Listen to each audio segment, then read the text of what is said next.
Voici le résumé de la terre et le sang de Mouloud Pharaon. Ali, paysan kabyle respecté, vit modestement dans son village de montagne en Algérie.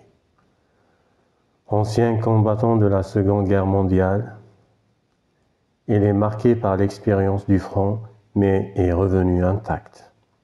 Reprenant une vie simple, liée à la terre et aux valeurs ancestrales, il vit avec sa fille, ses petits-enfants et sa belle-fille. Son gendre, Amer, a été mobilisé par l'armée française, mais a déserté, fuyant la guerre et la violence. Amer revient secrètement au village et trouve refuge chez Ali.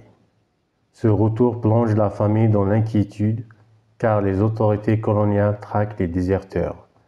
Ali, tiraillé entre son devoir d'hospitalité envers son gendre et son attachement aux lois du pays, s'interroge sur la conduite à tenir. Garder Amer chez lui, c'est risquer la colère des autorités. Le dénoncer, c'est trahir sa famille. Pendant plusieurs jours, Ali observe Amer, qui se cache, nerveux, copieux du monde. L'atmosphère devient pesante. Ali, homme d'honneur, fidèle à l'ordre et à la discipline, finit par céder à la pression de sa conscience et des normes sociales. Il va discrètement prévenir la gendarmerie. Amer est arrêté brutalement. Ce geste brise l'équilibre familial. Sa fille, dévastée, comprend que son propre père a trahi son mari.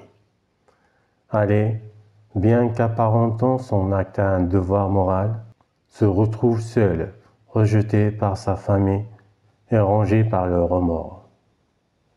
Il reste figé, digne mais meurtri, conscient que la terre à laquelle il est fidèle exige parfois des sacrifices inhumains.